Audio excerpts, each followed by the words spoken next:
Hello and welcome back, my partners in crime. Welcome back to another true crime. Now this is solved crime, just solved, and this is an Australian case.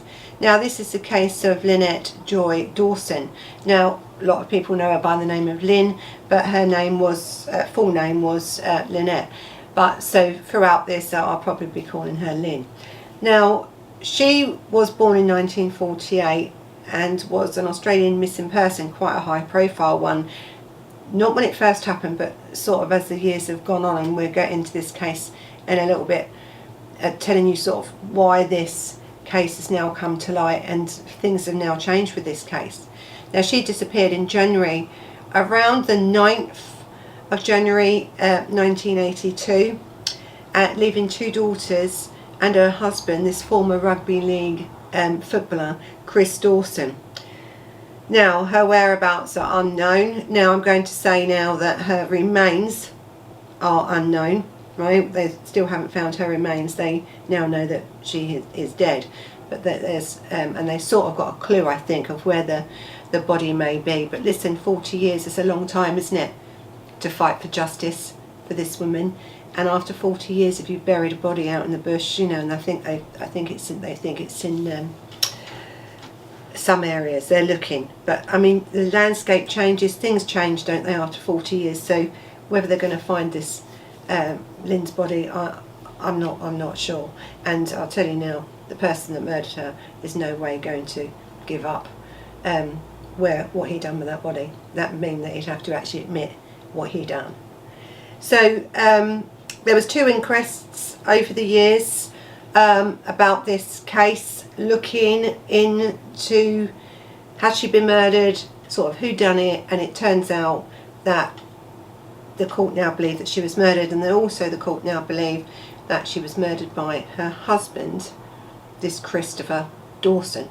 And there's a lot about this man, and as we go through this case you will see this case opens up into more than just a murder. Really, this poor woman, it's just shocking, isn't it? Now today, as you can see, I'm wearing pink. Now everyone to do with Lyn's disappearance and the fight for justice for Lyn for over 40 years has sort of used the colour pink to highlight her case and her. One, because her character was absolutely beautiful. She was a loving mother, a caring mother, unlike what her husband had portrayed out to the media over the years. It was totally untrue. So her family and supporters and everyone, always when they talk about Lyn or when they talk about the missing case at the time and now the murder trial, you'll see them in pink. And that's really to say, listen, we support her, we stand by her, and today that's why I'm wearing pink. So I'm going to tell you the outcome and then we're going to go into the history of it.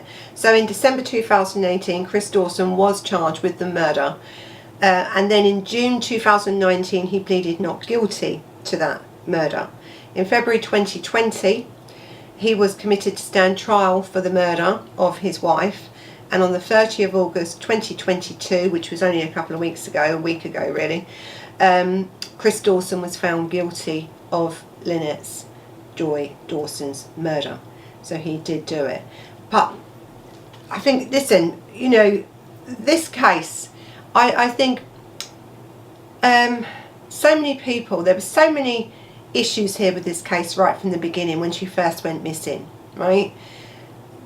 Did the police do their job right from the beginning? We're talking about 1982.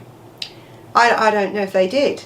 But also, I'm going to show you some footage of an interview with Chris Dawson. I think it was on the 15th of January 1992, so 10 years later, when he was being interviewed about her missing, you know, because she was still missing at that time. And you can see what a liar and a manipulator he was. He also had friends that were police officers and stuff, and he used them relationships, and you can see it in this footage of him about how he'd asked his friends, you know, police officers in this state and in that state, to help him find Lyn. He used every tool in the box. So I think with this case we have a scenario here really where you have a murderer and he's getting away with it, and he's got away with it really for 40 years, right? It's 40 years it's took to get this man to justice. And is it because of his manipulation and he's a liar? Probably.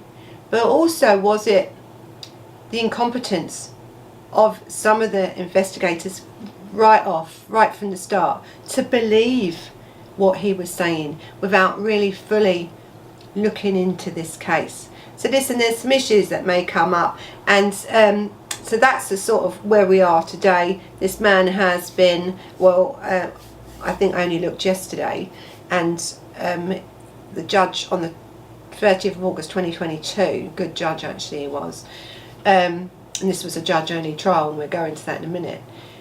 He sort of, I mean, this man was still on bail, so I'm now hoping that they would have arrested this man now and put him in incarceration where this man belongs, because, you know, 40 years is too long for a murderer to be free, isn't it? There has to be some justice for Lyn. So, I mean, I would be weary about leaving this man out on the streets, even if he's trying to go for an appeal or whatever. He needs to be taken to prison. One, because really he's in his 70s now, so you don't really want him to do anything to himself where he can't then serve that justice. So I think putting him in prison now will show Australia and the country and the world actually that this case is taken seriously, you know, because the judge was absolutely forthright in what he said, is that Lyn did not walk away from her 2 children at all. She never did. That was totally unfair of him to even say and slander her character like that, making her look like she'd abandoned her children. When he'd killed her, it's time for him to serve his justice, and it's, you know, lock him up and bloody throw away the key. But anyway, let's go on to the background to this story. There's much more to this Chris Dawson than just a murderer. So Lynette Sims, now Sims is Lyn's maiden name, and Chris Dawson both met at the age of 16 at the high school function in 1965, so many years ago. They were married in 1970 at St Jude's Church in Randwick in Sydney, and then they later had 2 children. I think it was 2 girls they had.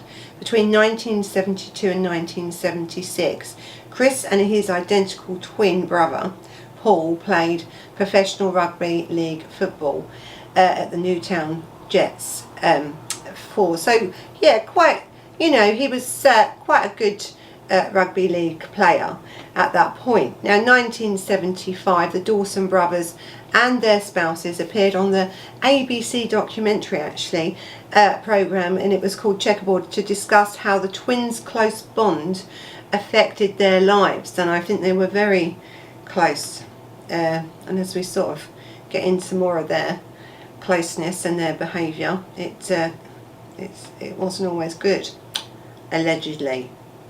Have to say allegedly. So after ending their rugby careers, the Dawson brothers found employment as physical education teachers, with Chris working at Cromer High School near Sydney. Now, if you are a member of mine on my Partners in Crime members, you will know that I've been doing quite a lot of paedophiles, and most of them, well actually all of them, including females, were physical education teachers. So not saying that they were, but there are issues around which is alleged of both of these and their behaviour and towards young girls at this period of time. So as I said, his character isn't the best anyway. You know, he's not just a murderer. I think there's a lot more to this Chris Dawson than people really realise. So it is alleged that both Chris and Paul, right, and allegedly I'm saying, have regularly or was regularly engaged in illicit sexual behaviour with female students at their representative schools. Chris is a further alleged to have been one of 6 male teachers who preyed on students at Cromer High School. So this is what I'm saying, his character was already not good, was it? Really it wasn't. And of course I don't think Lyn knew anything about this at all, as most people that are married to these predator type people like these don't know. So in 1981, Chris groomed and slept with, it's alleged, student Joanna Curtis, and in the court testimonies you'll hear her name as JC, they've named her as JC, who temporarily moved into the Dawson family residence in Bayview at Chris's invitation. She was permanently moved into the residence on the 10th of January 1982. 2 days later, Lyn disappeared. Coincidence. And this is what I'm saying. Was there failings here then already from the police and the authorities to think something wasn't right about this woman's disappearance, and also someone moving a student in to his home to look after his children? It's not a good case all round this. So Lyn, or Lynette, was phoned by her mother on the 8th of January of 1982. Now, that was the last time that they would communicate with each other. She planned to meet her mother and the family in Northbridge Baths the following day. She never arrived. Chris didn't report his wife missing until the 18th of February 1982, 6 weeks from the date that she vanished. Now, again, another red flag. I don't know how many red flags you have to have where you have a wife missing and the man doesn't report it, the husband doesn't report it for 6 weeks. That's telling you something. You know, even in 1982, you know, there's issues here, there's red flags here. But again, no one's done really anything about it. Now here's where Chris starts now to paint a picture of Lyn. What he says to the police is, well, he claims that she left the marital home because of problems in the relationship that was caused by her credit card spending or bank card spending. So it's her fault, right? He's putting the blame now right straight away on her. That's what he's doing straight away. So he's finished divorce proceedings against Dawson, or Lynette Dawson, in 1983. The woman only went missing in 1982. Don't forget, he's moved in the former student into his home. 2 days later, the wife's disappeared. He's blaming the wife for marital issues, saying she's spending all the money. Then, really, he's divorced a person that couldn't have signed them divorce papers at all a year later, in 1983. Then, following that year, following a year later, he married then Joanna Curtis. He married the young girl that he had groomed in the school. Moved her into his home and married her. I mean, there's so many red flags here. You know, anyone, you haven't got to be a police investigator, have you, to see something here is not right with this man's behaviour. I just can't, that's why I'm saying to you right in the beginning, I can't understand why it's took 40 years to get this man for the murder of this woman. I just can't understand it. And I think nor can a lot of people understand it, really. And, you know, 40 years for justice. This man's lived his life for 40 years. Shocking. So listen, the New South Wales police did investigate this, missing persons, and she was put down as missing persons.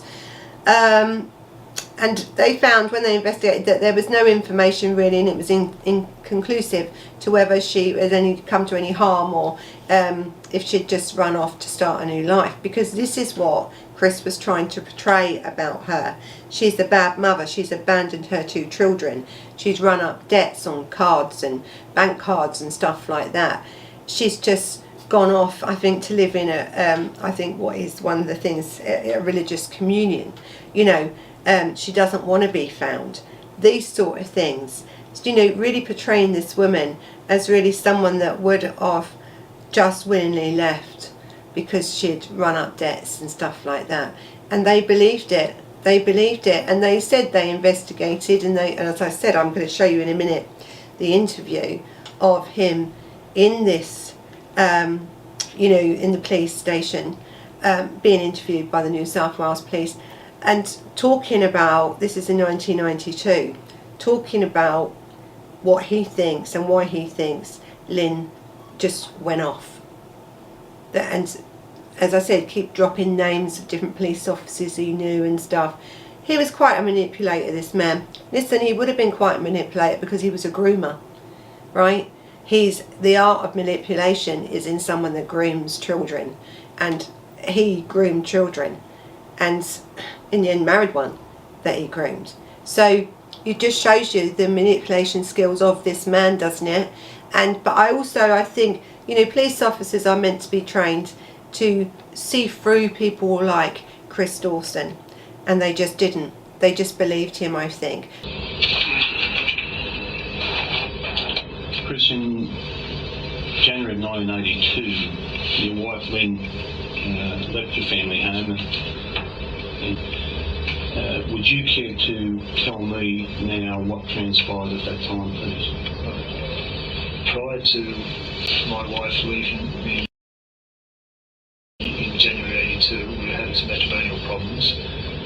I went on a brief time away from home to try to clarify how I felt. I came back from a few days up here in Queensland.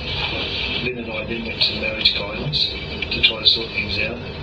After the marriage guidance, a few days, Lyn seemed disturbed by the results of that.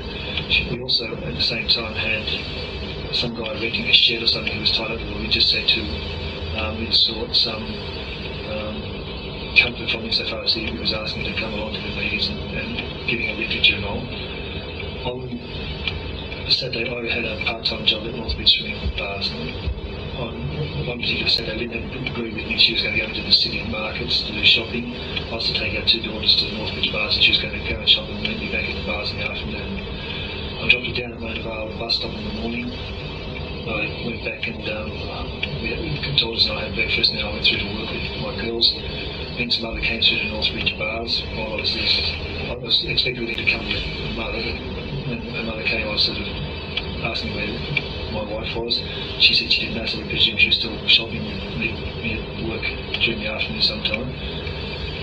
The girl who worked in the shop called me over to an STV phone call for me. She'd taken the call. I went there, took the phone call. It was Lyn. She said she needed time away like I had prior to that day, and she'd ring me in a few days' time after she had time to sort things out. I had the following few weeks I had several phone calls from Lyn, all STV calls saying that she needed extra time, she needed more time to sort it out. Then after the third phone call she said she needed a lot more time, she didn't know she'd be returning to me. I had friends at Belrose rugby league club who were in the police force. I asked them to try to help locate Lyn's whereabouts. A friend of mine on the Central Coast told me she'd seen him in a car on the Central Coast. A friend of mine, Ian Kennedy, who's now in the drug squad in New South Wales, and a good friend of mine and my twin brothers who's now deceased unfortunately, was also making inquiries. Lyn's own brothers and a member in the police force in New South Wales, all of which were trying to make inquiries to discover the exact location where Lyn was. In fact, my friends from Belrose told me that if they located her, although they weren't supposed to tell me, they'd sort of let me know where she was so I could speak to her. But if she didn't want to disclose her whereabouts, they officially couldn't let me know where she was. For the remaining period, up to 12 months or more, I was constantly in touch with the people I just mentioned to try to find and locate where Lyn was. Listen, as I said, there was two inquiries. The first was held in February 2001, and the Deputy State Coroner, Jan Stevenson, determined that Lynette had been murdered and that her killer was someone she knew. That's as far as that went. That was in 2001. Don't forget, we're now in 2022 and this man's just, been charged with her murder. So it's a long time, isn't it, for this man to be free. So they knew that someone had killed her that she knew by 2001, but still really nothing could be done because there was no evidence. Also, there was no body either. So in this 2001, this coroner recommended that charges should be laid. However, this Nicholas Cowdery, QC, then he was the New South Director actually of Public Prosecutions, asserted that there was, or assessed that there was insufficient evidence for a criminal conviction. And he was probably right at that point.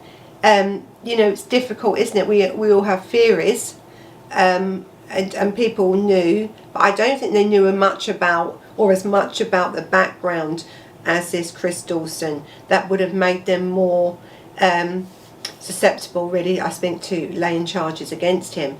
You know, when you have circumstantial evidence, and even in this case, what came out in August 2022, it was really circumstantial evidence that they used. But it's how believable you can make that, you know, that circumstantial evidence, and how you build up this picture.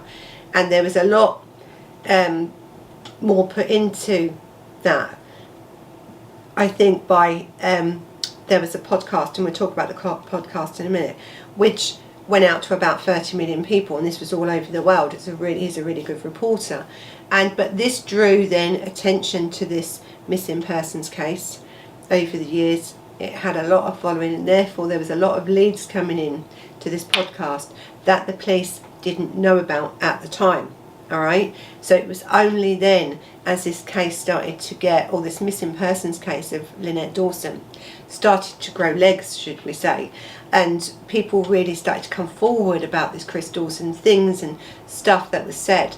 And I think also by that stage, 10 years after he married Joanne Curtis, they divorced, and she sort of said some things, but I think the judge, as you can hear, I think when I've done the recording of the judge, he sort of said, yes, I mean, listen, I'm not saying that Joanna had anything to do with this, because she didn't. She was a groomed child and under the influence of a very, very, you know, calculated man here.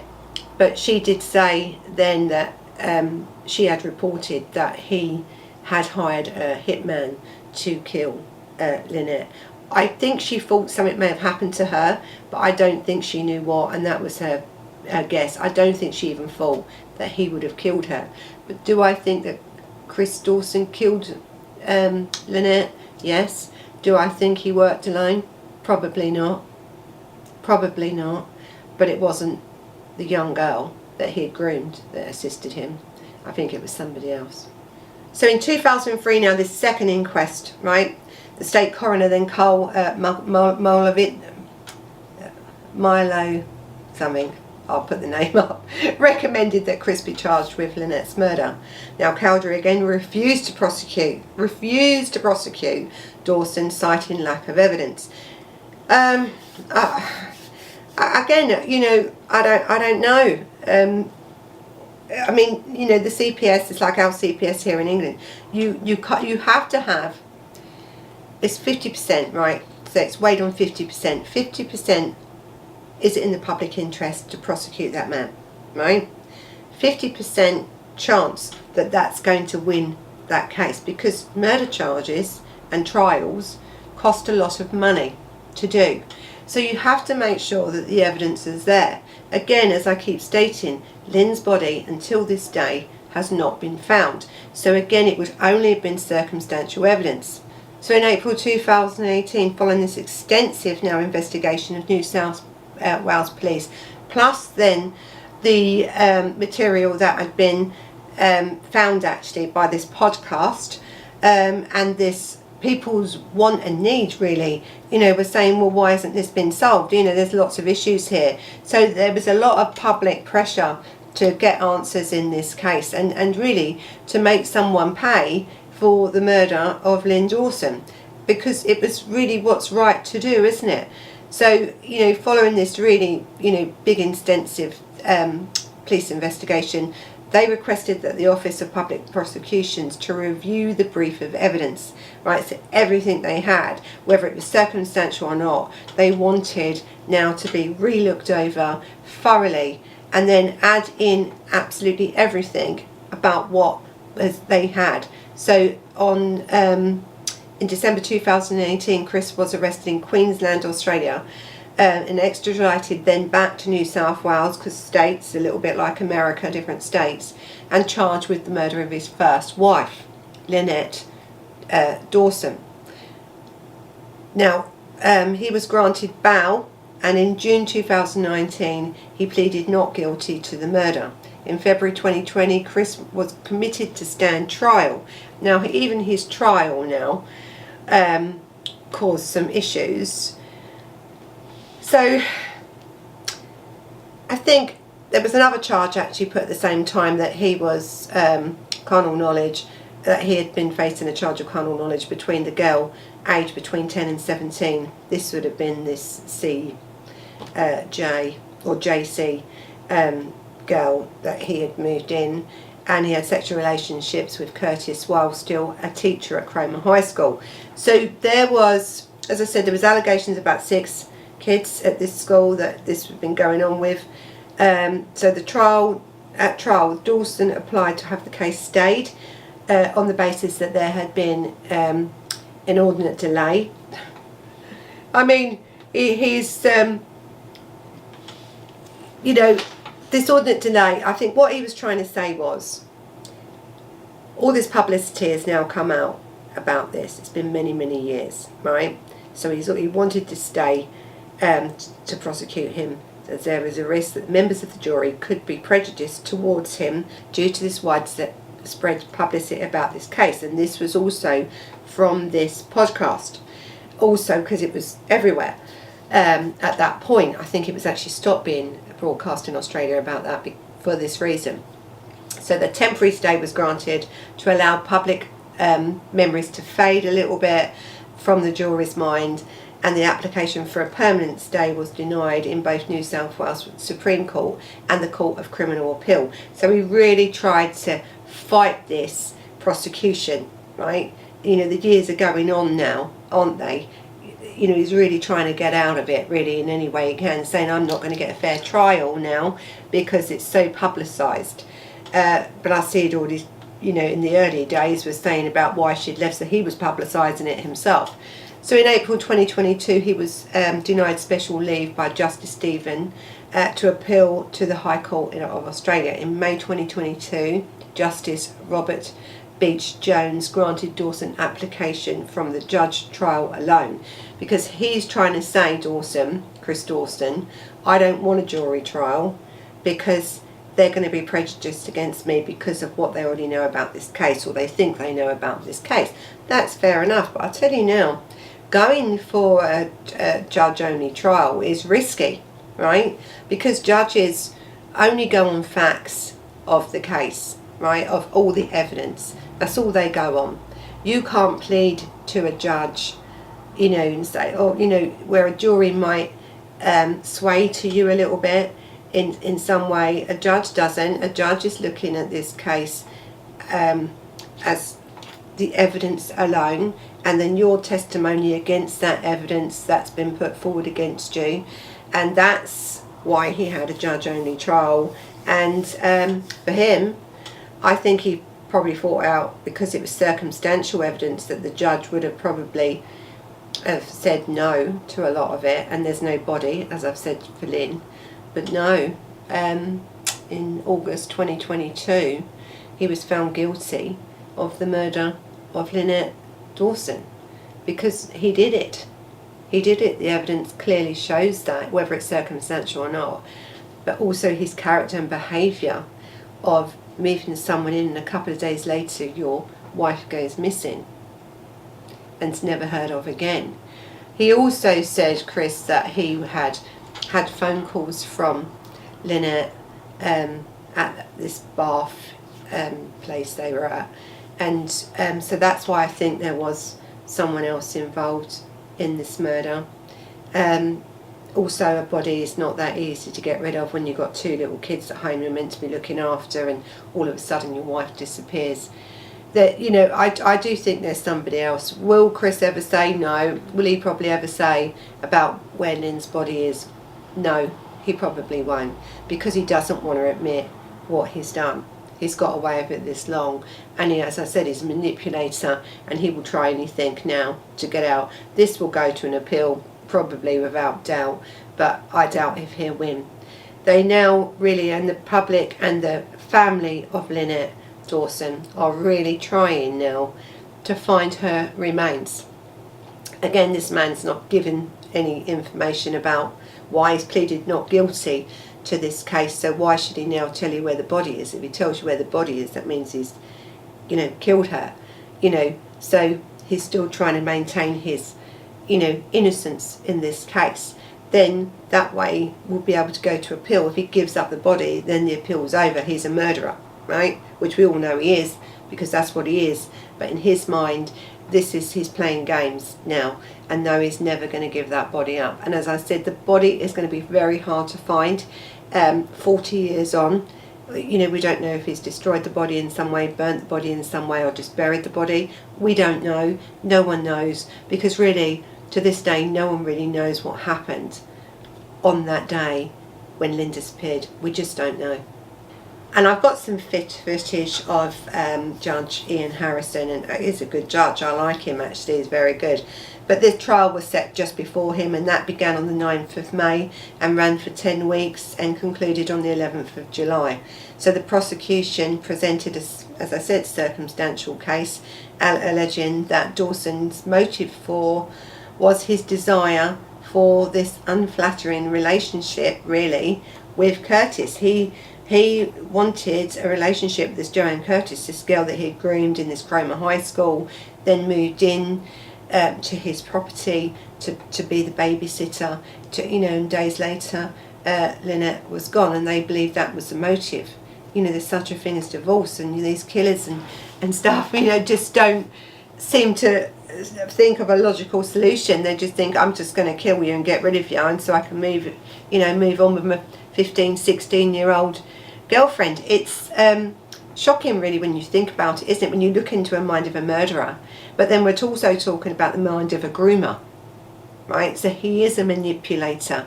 He was always going to want it all. He wanted them children. He wanted that house. He didn't want to give her any money. She didn't deserve it. She didn't deserve it, did she? I'll kill her first. It's easier. Just get rid of her. Absolutely no care for Lyn at all, this man had. Absolutely no care that she had bore him 2 children, that she was a great mother, a great person, a happy person. He had no fault or respect for her family members that she left behind, and these poor children that had to grow up without a mother, not knowing where she was, thinking that they'd been abandoned.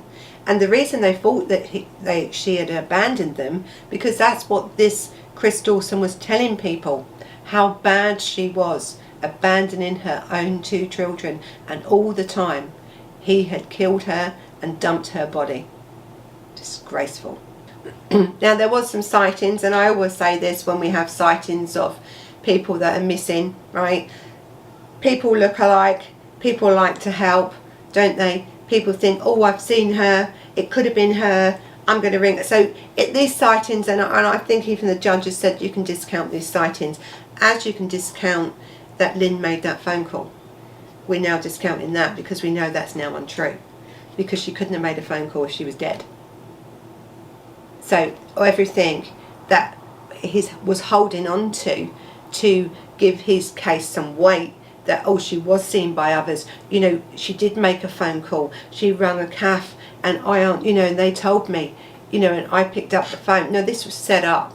It was set up to make it look like Lyn was still alive and done a runner. That's what it would look like, and the judge was having none of it. And I'll show you the outcome in a minute, when as we come towards the end of this case, of where the judge then sums up and says his reasons why he doesn't believe a word, really, in let's call it in the short term, of anything that Chris Dawson has to say. He's an absolute liar, and you can see that with the judge, his reaction. He's explaining why he has said that this man is guilty of the murder, and why he has really counted any of the evidence that Chris and others have put forward as really not true.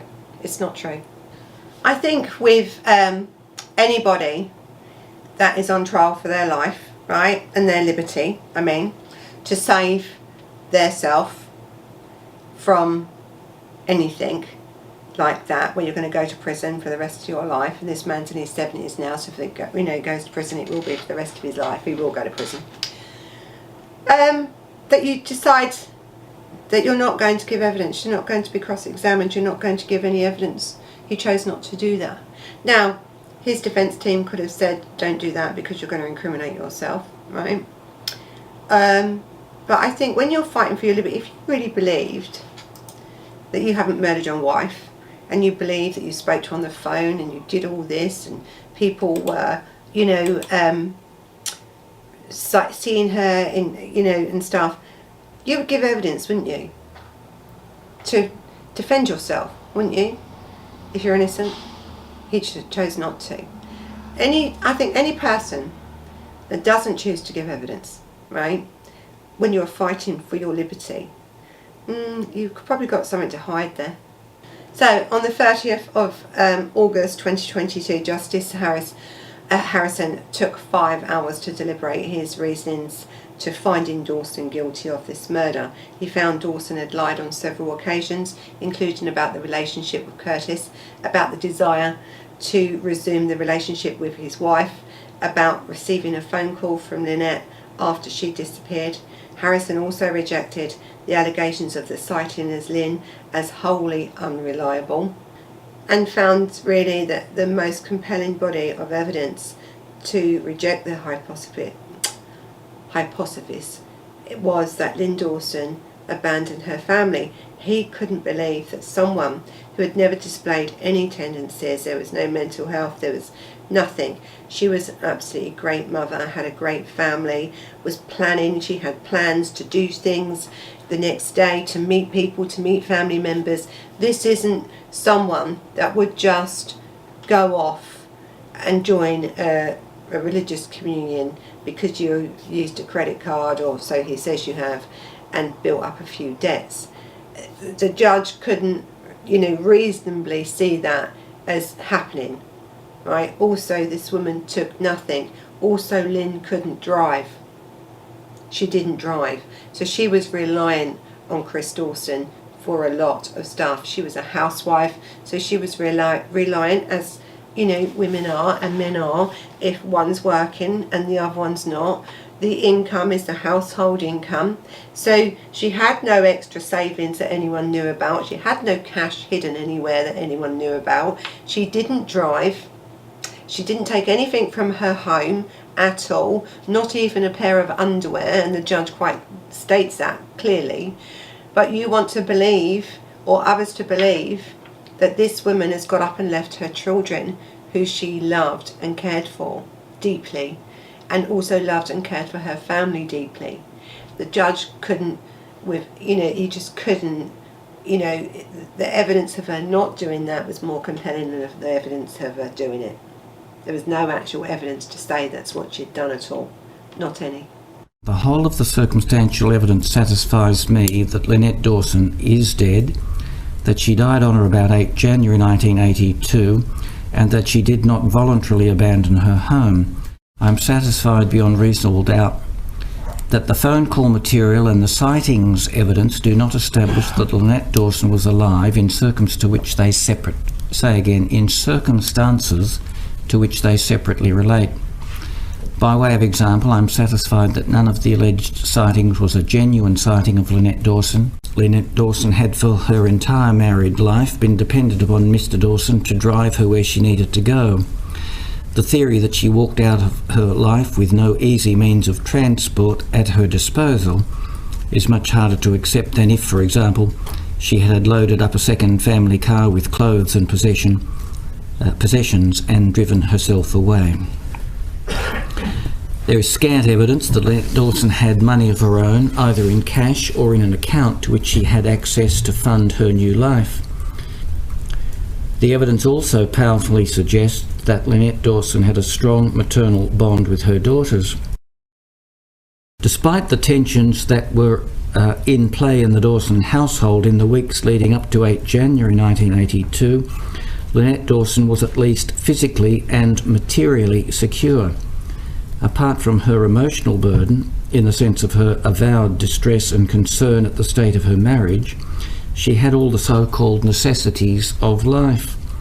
The contention that Lynette Dawson would rationally decide in those circumstances to propel herself into a life of anonymity in a figurative state of nakedness without, it seems, even a change of underwear is relied upon by the Crown as so unlikely and so improbable as to be capable of rejection out of hand. I think the most thing that the judge said really the most powerful impact statement that he could have made was this: he rejected this notion of Lyn Dawson abandoning her family. I think for her family and her 2 children, that's, because that's all they've been told all their life, that this woman had just left them, didn't want them, moved on, start a new life somewhere else.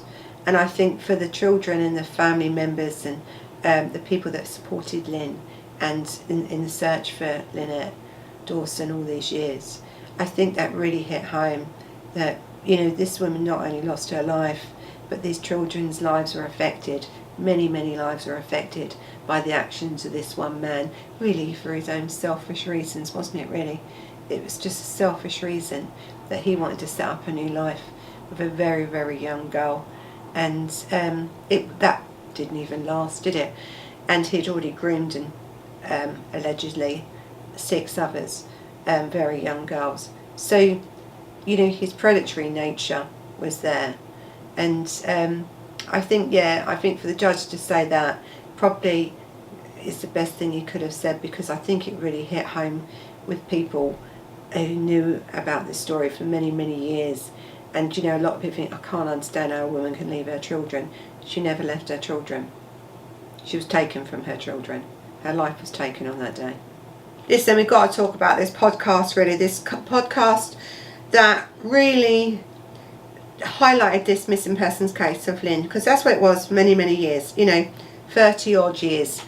37 years was a missing person, this young girl was at the time, this mother of 2, until this podcast come along. And it's called it's an Australian crime podcast series, and we do love crime shows, don't we, people? The Teacher's Pet, and it was and it's by an award-winning journalist, Hedley Thomas, of the Australian, and a broadcaster, and this was broadcaster in 2018, with a large amount of evidence that was not collected by any of the police investigations. So the thing is with crime podcasts and stuff is a lot of people don't speak to the police, a lot of people don't know about these cases because a lot of people move on with their life, and then all of a sudden you have this series that comes out, and I think it was close to 30 million downloads, created this large public interest in this case. So then we have a bigger audience, don't we, to collect information from. And this is where this case then took on a life of its own. It was then much more in the public eye, and it was much more then put into the arena then to the case to be reopened, because pressure from public to really find out what really happened to Lyn. It's unacceptable, isn't it, in this day and age, that we still have cold cases of 40 years of a woman that is meant to have started a new life but has never used a bank account, doesn't have a driver's license at all, never did, never has. There's no sign of her, no communication to anyone from her. As I said to you right from the beginning, there was early flags here, red flags. Everyone ignored them. The police ignored them. They believed a manipulator. They believed a groomer. A groomer is a manipulator, right? He is a manipulator. It's in his nature to manipulate, and in the end kill, because he wanted to get his hands on younger girls. Really, that's what it was about. He moved that girl in. So as I said, it was really hotting up this podcast, and lots of things coming in, lots of and this man's a good investigator, really is a good journalist. And as the clues were coming in, he was sort of putting the stuff together. But in the end, you see, this podcast then really had to be made unavailable, considering the ongoing legal proceedings, because this could have got this man off with murder. So yes, it was great, wasn't it? Why it started, it got the information in. But you see, any perpetrator like this will use anything they can to get away with murder. So this podcast then had to be, they couldn't have it in Australia because of these proceedings. It could have damaged them proceedings. It could have made the jury prejudiced against him, which he was trying to say, wasn't it? That's why he wanted it to stay, and that's why he had the judge alone trial. Listen, they were trying to prosecute this man for many, many years, really, from 2008 on upwards, really. And it took till 2022 really to get the verdict it got. But again, you have to think about when we prosecute these people, you know, he's always going to be open to an appeal. And you know, this man is such a, you know, horrible man, isn't he, really? He can't even tell where the wife's body is, you know, after all these years. And I mean, he's going to take this to his grave, isn't he, this man? He can't do the right thing even now. He can't even do the right thing for even now. So this podcast, right, this Teacher's Pet podcast, I'll have to try and see if I can get it, explores the marriage of Chris and Lyn Dawson and the unusual close relationship between Chris and his twin brother Paul, and Dawson's relationship with the student Joanna Curtis. So this is what this podcast started talking about. So this doting mother of two, Lyn Dawson, went missing from her Northern Beaches home. Now, Northern Beaches, right? You know, it's not a cheap area of Sydney, I'll tell you that now. It's not. Now, this was in January 1982, but she was only 33 years old. Probably a bit old for her. Remember, they met when they were 16 at school. She's now 33 years old, got a couple of kids. You know, this was this PE teacher from this Cromer High School, you know, who was grooming children. It was grooming children. It's alleged, you know, the relationship between him and his brother, and it's alleged that, because I don't want to be sued, that his brother was the same as him. And this is what this podcast sort of opened up. So as this podcast then opens up, people then start coming forward, don't they, with all the dirt, really. You're not telling the police now, you're actually now talking amongst yourself. You're listening to a podcast, you're thinking, hang on a minute, I knew him, I went to that school, he groomed me. This is what was really then happening here, to build up really what this Chris Dawson was really like. So listen, to finish this case, really, you know, as I've said, Lyn's remains have not been found, right? Detectives are still investigating of the murder of Lyn Dawson, and have revealed that they have a lead on where her body may be buried. The news had broken just a few days ago, actually. So listen, Lyn's family have pleaded with this man, right, to, you know, this Chris Dawson, the former husband, the killer, the murderer of Lynette Dawson, to please give up where he put this body, so they can actually give this woman a proper burial and have somewhere, can't they, for where they can go and, you know, show their grief and come together as a family. But he just won't do it. So it is believed that her body was probably killed on the 8th or 9th, they're not really sure, in 1982.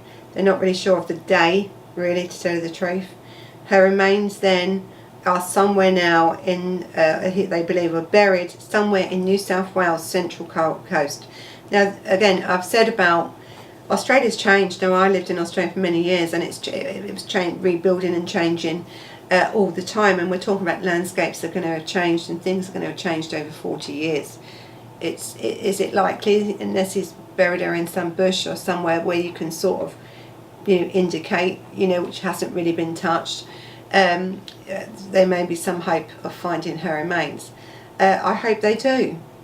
You know, I really hope they do. But I think all we can say is it's been 40 years a fight for justice for Lyn, right, for Lynette Dawson. 40 years to, you know, finally prosecute a man for the murder of his wife. 40 years. 40 years. But this case isn't over. It will never be over in the family's eyes until they have Lyn home with them. So listen, thanks for watching, and until the next time, bye bye.